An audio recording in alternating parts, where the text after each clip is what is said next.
This page was created to teach Black history. Unfortunately, the American educational system was designed to exclude our real historical account, so we are here to dismantle it. It's time to enlighten those of us who have been kept in the dark. I too was a Black man who didn't know enough about our own history, so I began to dig deeper and do my own research. I want people of all races and cultures to join together to learn our history as one.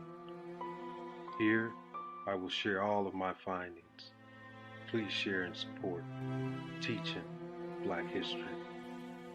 The story of Sarah Rector, the richest colored girl in the world. Sarah Rector was born in 1902 in the all-black town of Taft, Oklahoma, in what was then Indian Territory. She had 5 siblings. Her parents, Joseph Rector and Rose McQueen, were African descendants of the Muskogee Creek Nation Creek Indians. They and their descendants were listed as freedmen on the Dow's Rolls, by which they were entitled to land allowance under the Treaty of 1866 made by the United States with the 5 civilized tribes.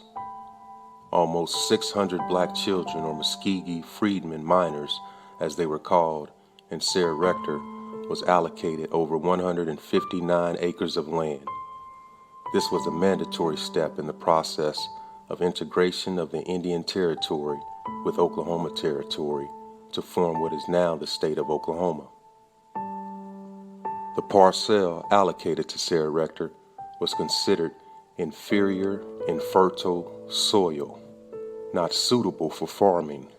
The $30 annual property tax on Sarah's parcel was such a burden that her father petitioned the Muskogee County Court to sell the land.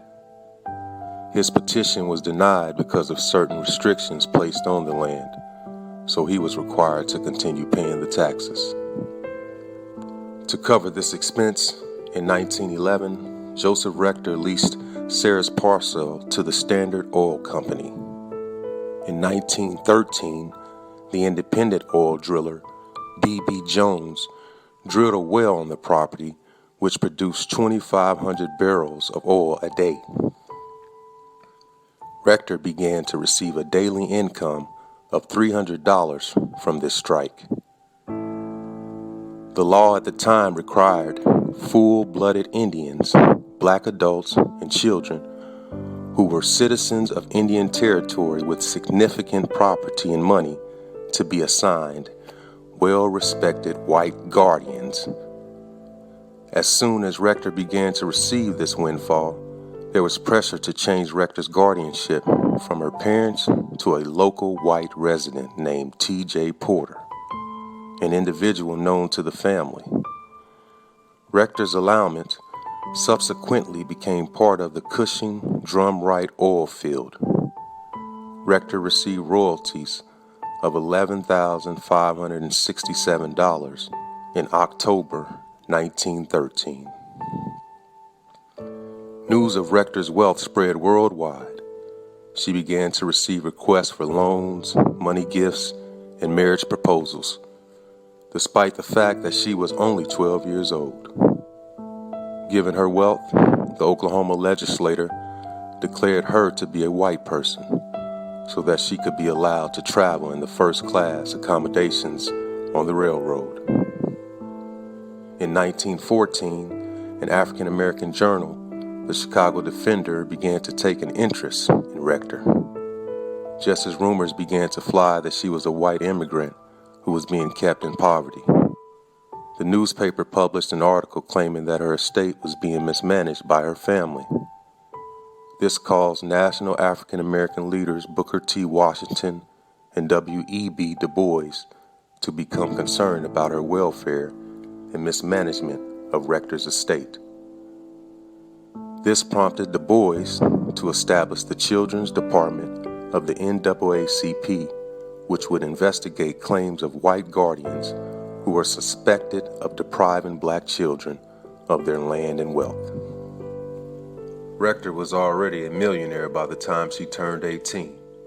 She owned stocks, bonds, a boarding house, businesses, and a 2,000-acre piece of prime river bottom land. At that point, she left Tuskegee and with her family moved to Kansas City, Missouri. She purchased a house on 12th Street that is still there and known as the Rector House. Soon after moving to Kansas City, she married a local man, Kenneth Campbell. The wedding was a very private affair with only her mother and the bridegroom's paternal grandmother present. The couple had 3 sons before divorcing in 1930.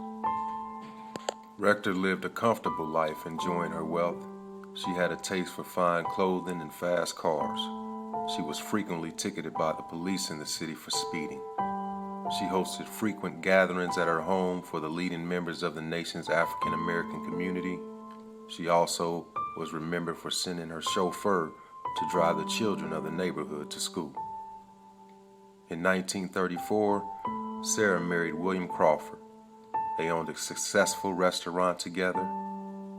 Rector died on July 22, 1967, at the age of 65. Her remains were buried in the city cemetery of her hometown of Taft, Oklahoma.